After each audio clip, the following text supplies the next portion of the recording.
Good afternoon. I'm Andrea Levy Hudson. This is Say News, our top story. 7 cruise ships chartered by Ottawa are set to begin the evacuation process of thousands of Canadians this morning.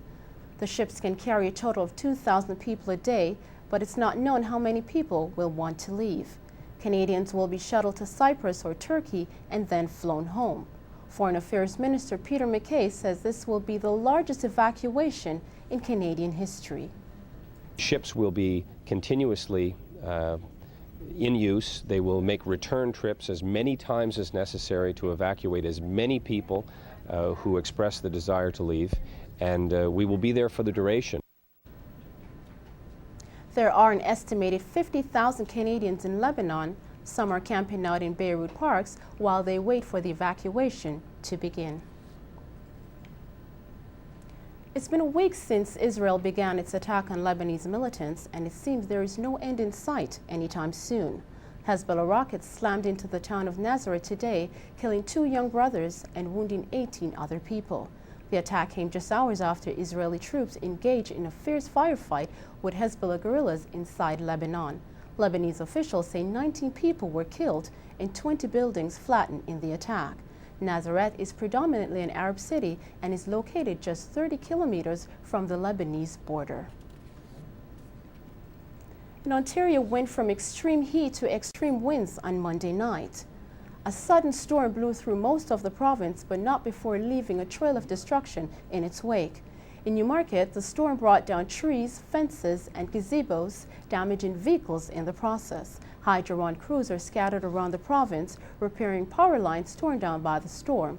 The utility company says about 70,000 customers remain without power, and full restoration in the hardest hit areas may not happen until tomorrow.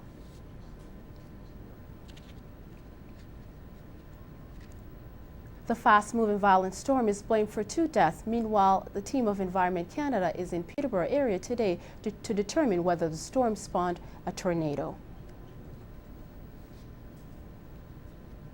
Ontario hospital workers have ratified a new 3-year contract with their employers.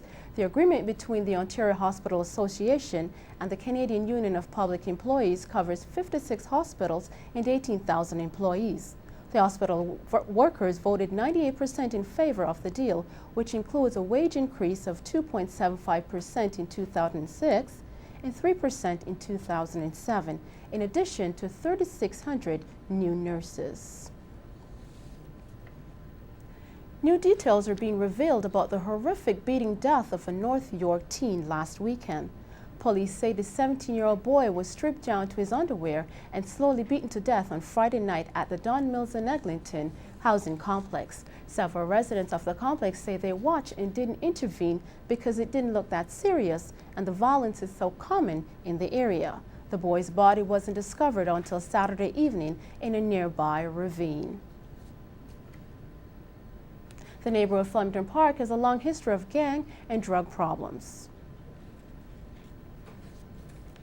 The most wanted man in Canada has turned himself in. Curtis Alvar Desjardins, wanted in connection with the shooting death of 2 RCMP officers, surrendered to police in Spiritwood, Saskatchewan yesterday. Desjardins surrendered to the very RCMP detachment that he blamed for many of his troubles, and where the 2 officers he's accused of shooting to death were based. Constable Mark Bordage and Constable Robin Cameron died July 16 after they were shot a week earlier near the farming community of Mildred, about 140 kilometers west of Prince Albert. He's expected to appear in court in North Battleford on Wednesday. That's it for Say News. We'll be back right after this break.